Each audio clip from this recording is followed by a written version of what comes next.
这个27岁的男人有2个家庭，每当夜幕降临，他就骑上摩托离开家，前往30公里外的另一个家，和心爱的女孩见面。这里的男女只有晚上才见面，他们已经这样相处7年。在云南和四川交界的泸沽湖畔，有这样一个少数民族——摩梭族，他们终身不娶不嫁，至今仍世代维系着母系社会的制度。古语有言：蜀道难，难于上青天。这里海拔超过2700米，风景秀丽，祖辈们过着农耕放牧、自给自足的生活。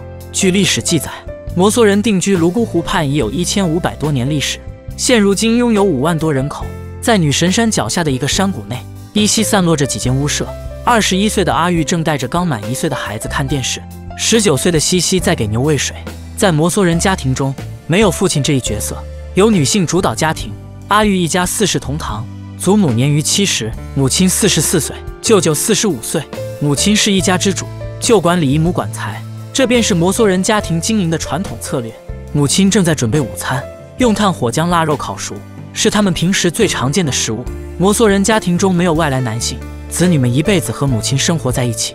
未成年的孩子们和祖母住在一个房间内，13岁成年仪式后才会拥有属于自己的花房。摩梭人终身不会结婚，他们有一种特殊的婚俗——走婚。这种走婚不需考虑双方任何经济条件，只考量感情。男女经过集体活动结识，通过唱歌舞蹈向心上人表达爱意，双方具备感情基础，2人同意后便可进行走婚。男方只能在入夜后偷偷潜入女方花楼，第2天天亮之前就必须要离开。男女双方不被传统道德所约束，可以不只有一个走婚对象。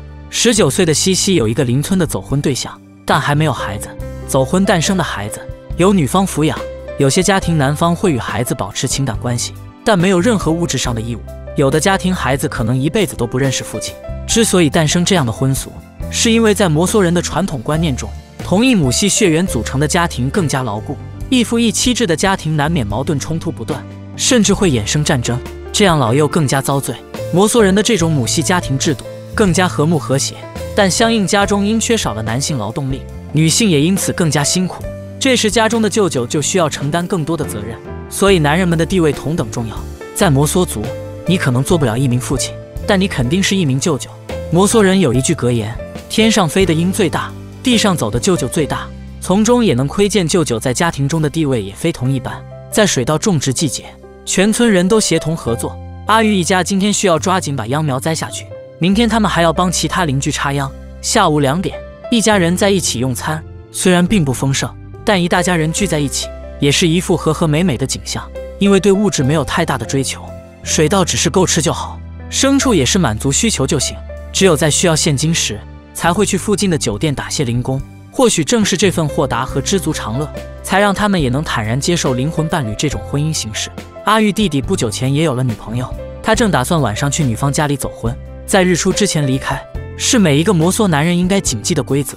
在传说中，女神格姆的爱人就因为天亮没有离开而被石化了。另一边的村子内，阿玉的爱人也准备出发了。由于距离太远，他每天都要骑着摩托出门。在摩梭走婚中，男人们需要一手爬墙的好功夫，还要躲过看门狗，所以男人们一般出门都需要带上肉丸。对象来到家中，阿玉带着他来到阁楼，7年间就这样重复着。第2天，女人们穿上亮丽的摩梭传统服饰，她们要去庙里祈祷、转经筒、礼佛跪拜，祈祷家人平安。每到集会，镇上都是身着各种服饰的少数民族，这些开着小店的老板大多也都是摩梭人，但他们已经早早放弃了摩梭人的传统，选择了一夫一妻制的婚姻生活。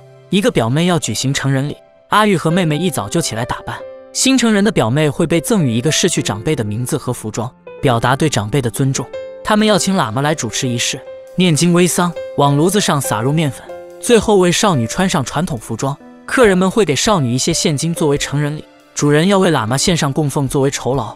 随着旅游开发，这里也被越来越多的人知晓，许多年轻人开始向往外面的生活，但也有年轻人愿意坚守这样的传统。在这山清水秀的地方，摩梭人的传统仍被代代传承着。